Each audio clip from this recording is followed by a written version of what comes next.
Hello students, welcome to Gyanjyoti coaching centre. Gyanjyoti coaching সেন্টারের পক্ষ থেকে তোমাদের সকলকে জানাই আরো একবার স্বাগত। তো স্টুডেন্টস, আজকে আমি যে বিষয় নিয়ে পুনরায় তোমাদের সামনে চলে এসেছি তা হলো দ্বিতীয় চন্দ্রগুপ্ত সম্পর্কে আলোচনা। তো আলোচনা শুরু করার পূর্বে তোমাদের একটা ছোট ইনফরমেশন দিয়ে রাখি যে তোমরা যারা এখনো আমাদের সঙ্গে যুক্ত হওনি কিংবা যুক্ত হতে চাইছো তারা উপরের এই দুটো নাম্বারের মধ্যে যে কোনো একটিতে যোগাযোগ করে আমাদের সাথে যুক্ত হতে পারো। চলো আর দেরি না করে আমরা আজকের আলোচনা শুরু করি। তো আজকের আলোচনা হলো কি দ্বিতীয় চন্দ্রগুপ্ত সম্পর্কে আলোচনা। তো এর আগের ক্লাসে আমরা সমুদ্রগুপ্ত এবং রামগুপ্ত সম্পর্কে আলোচনা করেছি। তো রামগুপ্ত সম্পর্কে আলোচনা করতে গিয়ে আমরা দেখেছি যে সমুদ্রগুপ্তের মৃত্যুর পর কে রাজা হন এই নিয়ে ঐতিহাসিকদের মধ্যে প্রবল মতপার্থক্য রয়েছে। যেমন একদল ঐতিহাসিক মনে করেন যে সমুদ্রগুপ্তের মৃত্যুর পর রাজা হন রামগুপ্ত, এবং আরেক দল ঐতিহাসিক মনে করেন যে সমুদ্রগুপ্তের মৃত্যুর পর রাজা হন দ্বিতীয় চন্দ্রগুপ্ত। তো প্রবল মত পার্থক্য সত্ত্বেও এ কথা বলা যায় যে দ্বিতীয় চন্দ্রগুপ্ত হলো গুপ্ত সাম্রাজ্যের এক অন্যতম শক্তিশালী ও শ্রেষ্ঠ শাসক। তো তার রাজত্বকাল হলো 375 খ্রিস্টাব্দ থেকে 410 খ্রিস্টাব্দ পর্যন্ত।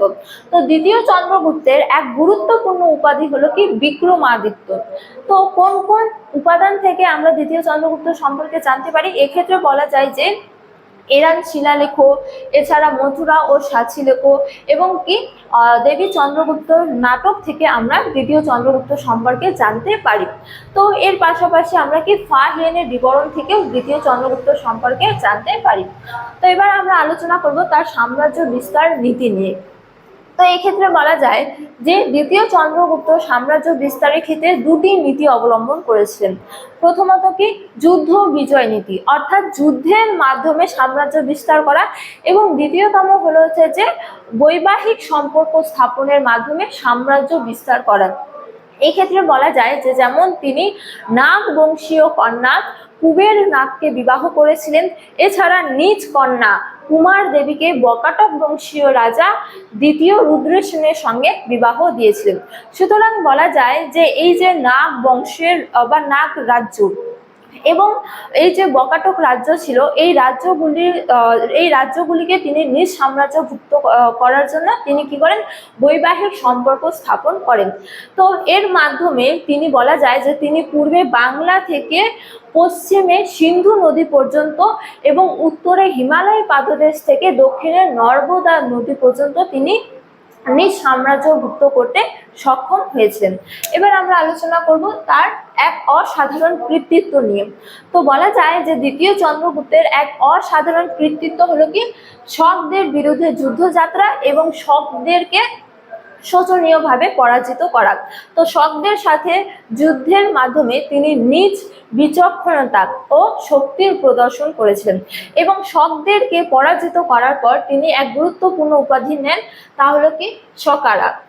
ঠিক আছে, তো বলা যায় যে গুপ্ত বংশের বা গুপ্ত সাম্রাজ্যের এক শক্তিশালী প্রতিদ্বন্দ্বী শকদেরকে তিনি পরাজিত করতে সক্ষম হয়েছিলেন।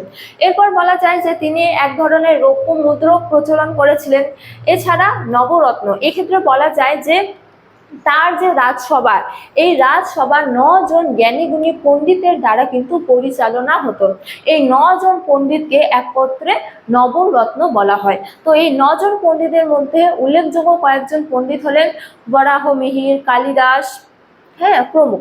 তারপরে বলা যায় যে বিখ্যাত চৈনিক পর্যটক ফা হিয়েন মূলত দ্বিতীয় চন্দ্রগুপ্তের সময়কালে ভারতে এসেছিলেন।